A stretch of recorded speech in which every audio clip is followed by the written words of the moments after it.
Estamos aqui para trazer uma palavra de fé ao seu coração, que nós acreditamos que o Evangelho, as Escrituras Sagradas, realmente é o meio pelo qual o nosso Pai, Ele traz para nós revelações, instruções, para que nós possamos, na nossa jornada cotidiana, ter passos firmes, porque na jornada o próprio Senhor Jesus nos orientou que nós enfrentaríamos lutas, enfrentaríamos obstáculos. Os obstáculos, eles devem ser encarados de forma normais. Eu diria que são as aflições. Quem não tem as suas aflições?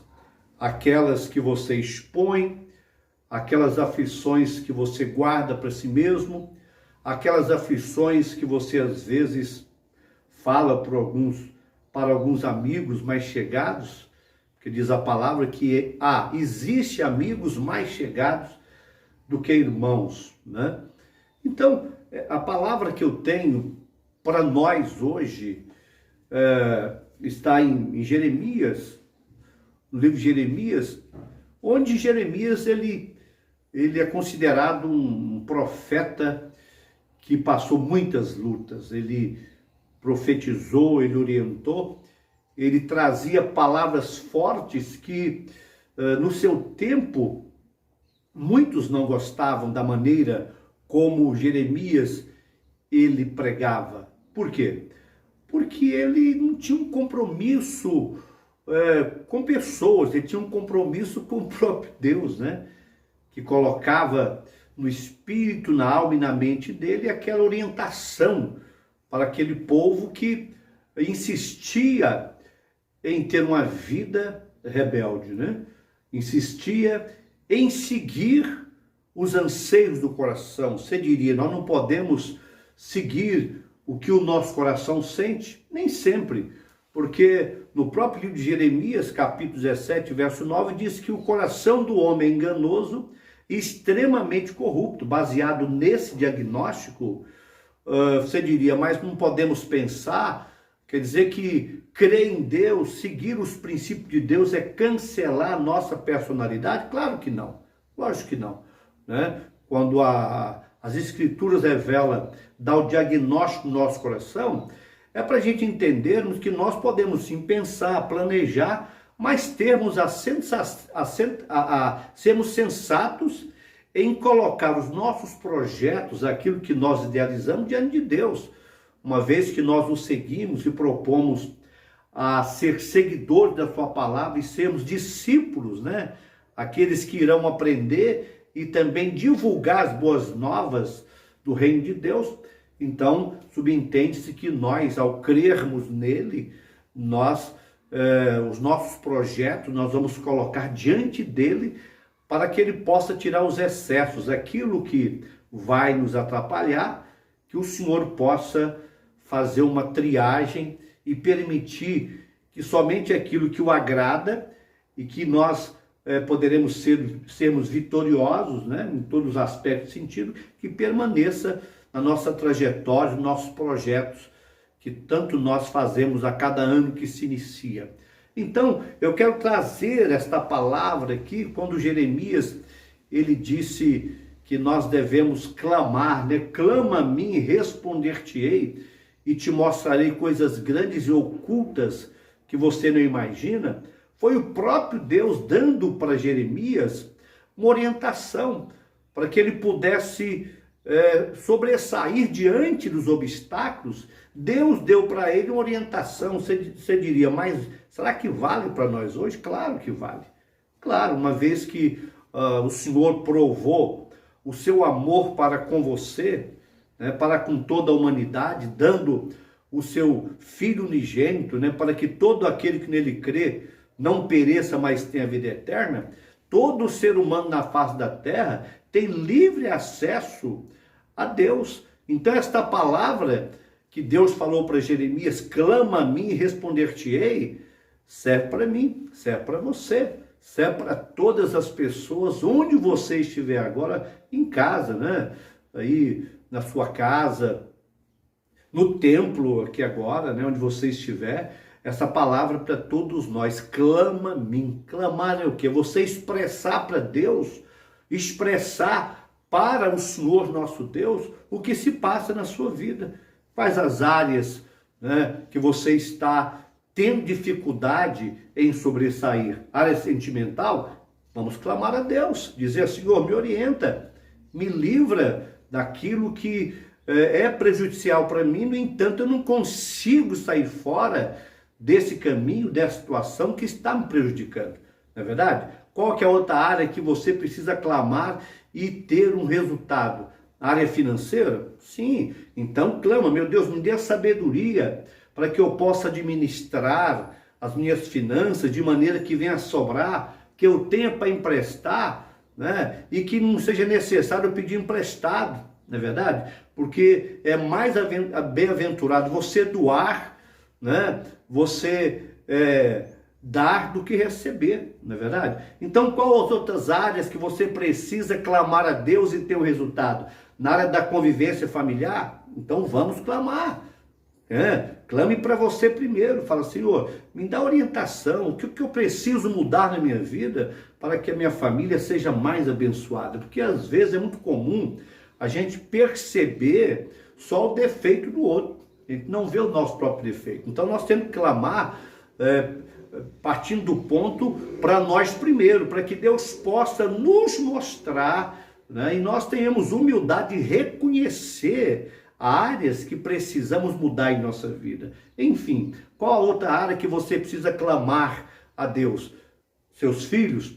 Está complicado a convivência com os filhos? Muito bem, então clame, né? Mas temos que ter a humildade de perceber que muitas vezes a mudança ela tem que ser geral, tanto do pai como do filho, e procurar conversar, né? Conversar, falar, mostrar os pontos negativos e positivos e procurar acertar, porque não adianta muito só a gente orar e não entendermos que a oração ela precisa ser acompanhada de uma atitude, né? De uma mudança de estratégia. Então, quando Deus falou para Jeremias: clama a mim e responder-te-ei, Jeremias vivia num caos ali. A maioria do povo não estava querendo saber de buscar a Deus, né? A maioria das pessoas da época de Jeremias, eles se mantinham rebeldes, queriam os benefícios de Deus. No entanto, eles estavam querendo prosseguir segundo o desejo do coração, do coração, né? O desejo do coração de cada um é que estava sendo vivido. Então Jeremias, ele, por querer levar uma palavra de disciplina, de princípios, e ter optado em ser um portador dos desígnios de Deus, ele pagou muito caro, né? Alguns historiadores vão dizer que ele foi Jeremias foi um sofredor, um profeta que pagou caro por persistir e insistir em não mudar a sua meta. Ele queria agradar a Deus, né? Por isso, meu amigo, é importante a gente, nesses tempos que vivemos, nesse tempo moderno, né? Tempo moderno, onde as facilidades são grandiosas. Você na sua casa, né? Você talvez esteja desempregado ou trabalhando, enfim. Mas, com certeza, se nós fizermos o mínimo, né? Como essa orientação que Deus falou para Jeremias: clama a mim e responder-te-ei e te mostrarei. Olha o resultado do clamor, né? Então, Deus está dizendo para Jeremias: se você clamar, Jeremias, eu vou te ouvir e vou te mostrar coisas grandes e ocultas. O que é isso? Coisas grandes e ocultas. Porque muitas vezes a resposta para o nosso problema está na nossa frente. E devido à nossa preocupação, à nossa ansiedade, os nossos olhos acabam se fechando. E nós não conseguimos perceber a saída. Muitas vezes a saída para esse problema, para a sua loja, para a sua vida profissional, sentimental, familiar, empresarial, financeira, às vezes está numa mudança de estratégia, só que a nossa ansiedade, muitas vezes ela impede a gente ver a saída. Por isso Deus falou para Jeremias, clama a mim, né? E vou te revelar, vou te mostrar coisas grandes, né? Vou te mostrar as coisas grandes e ocultas que você não imagina, você nem está pensando, você não está nem imaginando. Mas quando a gente clama e tem essa humildade de reconhecer que nós dependemos de Deus para tudo. Logicamente que crer em Deus não é cancelar a nossa personalidade, né? Diz a Bíblia que o homem pode fazer planos, mas os desígnios certos vêm do Senhor. Mas não está dizendo que nós não podemos planejar, não está dizendo que nós não podemos ter projetos, temos que projetar, mas obviamente se a gente colocar o nosso projeto, pedir a orientação de Deus, com certeza nós vamos acertar muito mais do que errar.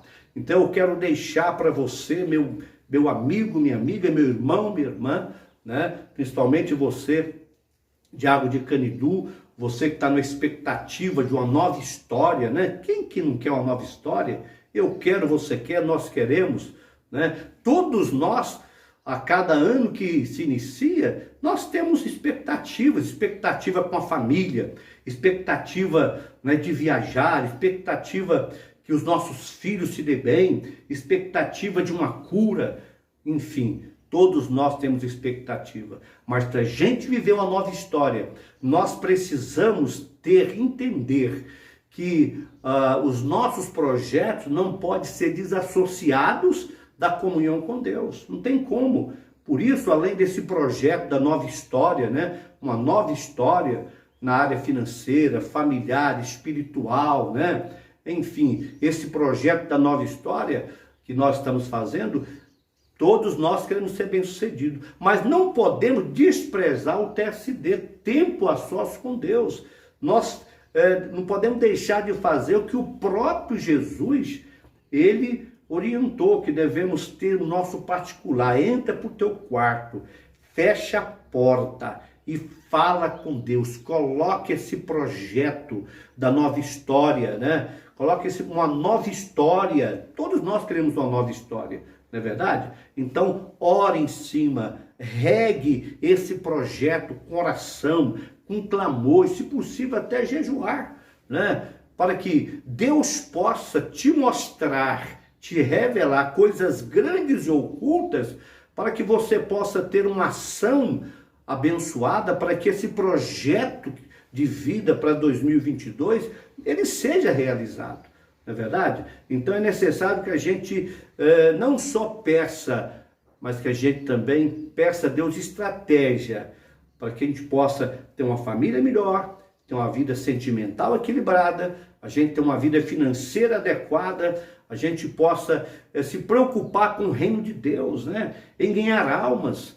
Se você é um discípulo, uma discípula, né, do Senhor Jesus, então nós temos que entender o motivo pelo qual nós somos chamados. Sim, ter uma vida próspera, abençoada em todas as áreas que você quer, mas não podemos esquecer que onde você estiver, na faculdade, né, no seu trabalho, na sua vizinhança, onde você estiver, você é um discípulo, e como discípulo, nós temos também uma responsabilidade de ganhar almas, de influenciar pessoas com a palavra do reino de Deus. Senão não tem sentido, né? Deus te chamou, Cristo te chamou, o Espírito Santo está em sua vida, não é para você ter só as benesses do Evangelho, não é só para você ser abençoado em todas as áreas.